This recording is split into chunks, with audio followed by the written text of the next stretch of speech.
Cam Mellor can tell us all about that. He grades college football for Pro Football Focus. Cam, how are you? I'm great, man. How you doing today? Doing wonderful. So, isn't that weird to see a line jump 3.5 points in an hour? I would say so. I mean, we've been charting them basically all year long, and line movement like that on our site. And to be honest, that's one of those moments where it has to be a quarterback situation, or it has to be something so influential to move it with that quickly, that much. So.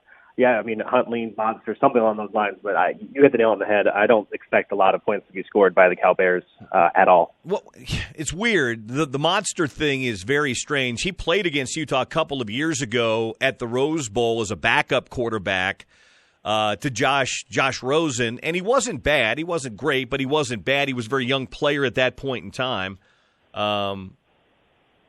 But he looks like he's regressed since he's come to Cal. He has not been very good in relief of Chase Garbers, has he?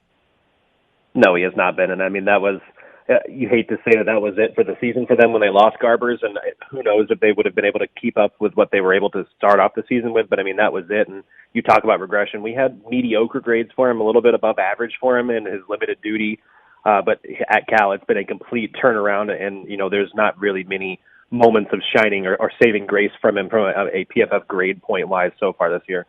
Defense, though, is still outstanding. Evan Weaver clearly is the best player, at least overall, on that defense. How have they graded? Because, again, while they're in a bit of a skid right now, they're 4-3 overall, but they've lost 3 straight in the Pac-12. They still haven't given up more than 24 points a game, Cam. Yeah, I mean, they're good. They're solid in what you want to do and what you need to do to succeed. Their coverage unit is probably among the best in the nation. Evan Weaver's been a guy we've had highly graded for obvious reasons through many, many years. He struggled a little bit in coverage this year, though, and so it's kind of dinged his overall grade. But, I mean, anytime you're putting up that many tackles and you're limiting yourself to that few of missed tackles, and then also, where he's making those tackles, I think he averages something like a distance to tackle of only 2 yards, past the line of scrimmage. So when he gets the ball carrier down, they're not getting many yards. So if Weaver's able to make an impact, that's kind of where it is. But to be honest, I'm looking very forward to this Zach Moss, Evan Weaver moment in time if we can see it on the field. What did you make of the Utah defensive performance last week, Cam? They've been good and very good to great at times. I've been around this team a long time.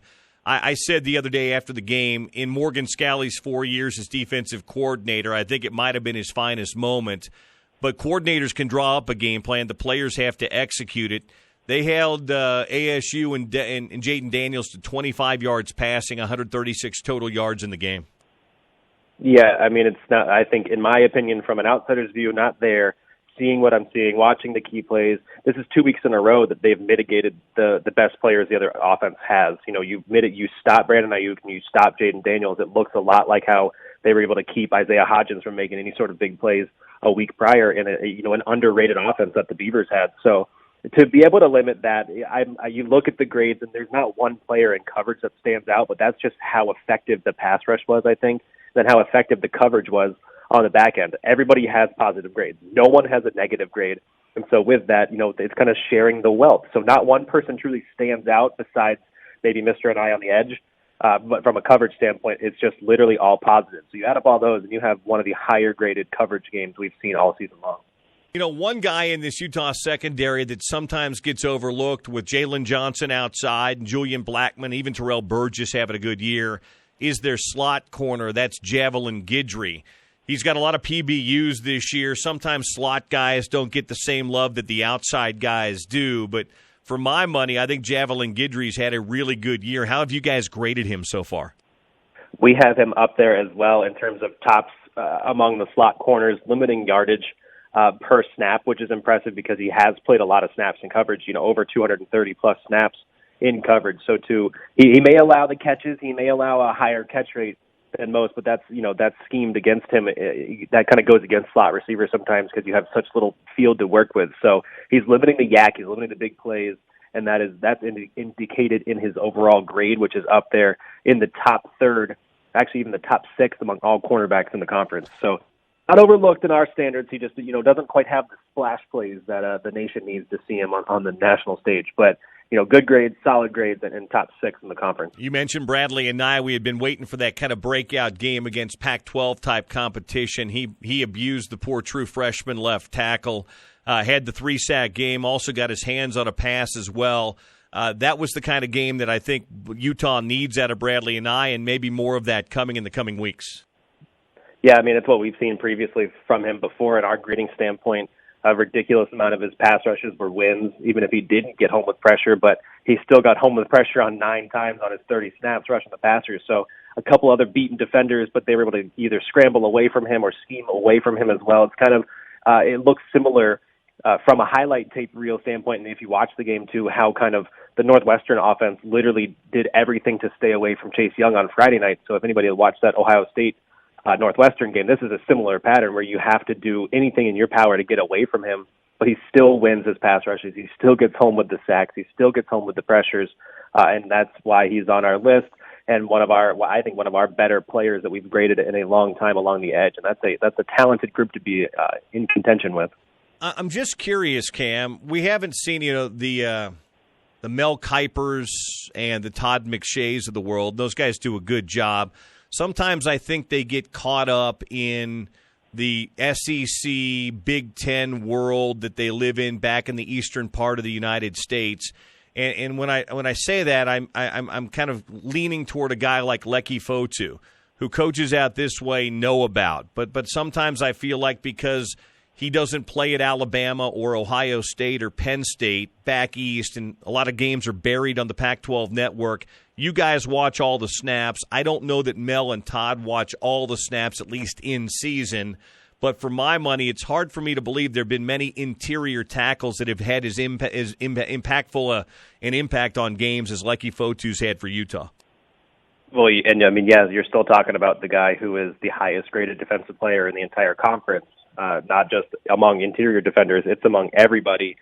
So, he may not get home with, I think, the sacks and those, again, the splash plays that I think the national audience needs to get it, because let's face it, it's almost impossible to watch every snap like we do. That's why we have a team of 500-plus part-timers in the season. So we are a massive organization to get this all done. But, yeah, Fotu is still the highest-graded player on defense in the conference. And it's not even close, to be honest. The next closest is actually Julian Blackman and then Burgess. So the 3 highest-graded defensive players are those 3 Utah Utes, but Fotu is up there with it's 3.5 grade points higher than the next closest guys. So that's just truly indicating how effective he is on a per-down basis, a per-snap basis, against the run, against the pass. He honestly does everything. And I think the coolest thing and the best thing about him so far is that when he does get his hands on somebody, he's not missing any tackles. We have him with 0 charted missed tackles this season. So a guy like that, a big guy like that in the middle, to stuff the runs, take on double teams, and do what he's been able to do, but do it effectively, is a real testament to how well he's played this year. Go back to what you said a second ago, Cam. The 3 highest-graded players overall defensively in the conference are all Utes? All Utes. Fotu, Blackman, Burgess, 1, 2, 3. And then if you extrapolate that a little bit further, there's Bradley and I at number 7. And then Mr. Pinasini at number 9 as well, I think, if memory serves. So you have not only 5 in the top 10, it's 5 in the top 9 are all Utah Utes. So Fotu, Blackman, Burgess, 1, 2, 3. Where did you say Anai, and then who after that? Number 7, and then the other defensive interior, I haven't. It's number 9. I just had to double check. John Penasini? Sure. John Penasini at number 9 overall. So, yeah, 5 of the top 9, not even 5 of the top 10, 5 of the top 9 defensive players in the conference from a grading perspective, grading standpoint, are Utes. All right, give me an idea and give our listeners an idea of a couple of players. We mentioned Evan Weaver, but a couple of other players of note for Cal coming up this weekend that could be impactful for them. I'll stick in the coverage area. It's Ashton Davis and Cameron Bynum. Both guys kind of fly to the football. Davis is their highest-graded player. He's got a couple of different plays on the ball. He's limiting, receptions when he is the primary coverage defender. And he's got a sticky nose for the football and run defense as well, with a couple of forced fumbles. But Bynum on the outside will be a real testament to Huntley getting the ball outside or getting the ball anywhere, because Bynum's, he's got 9 different plays on the ball, including an interception and then several other forced incompletions. So Bynum, Davis, big guys in the secondary for them that'll be key to beating one-on-one or even just beating them over the top. What did you make of Oregon's performance on the road? And right now it appears they're the best team only because they haven't lost a Pac-12 game. But how impressive was that game on the road for you and what Oregon was able to do? And who really popped in that game for you for the Oregon Ducks? So it's Herbert that pops, I think, because of the name. You get that name, and you have to.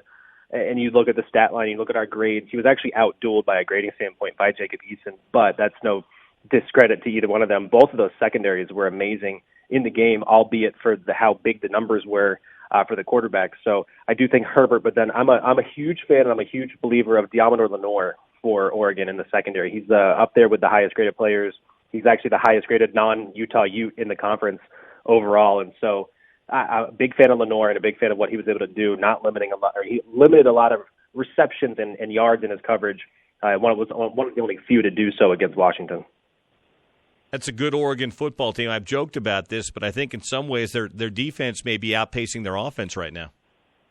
I would agree. I think honestly, this is if we thought that their offense was going to be a little bit of a struggle, have the best offensive line in the country, still to this day they do.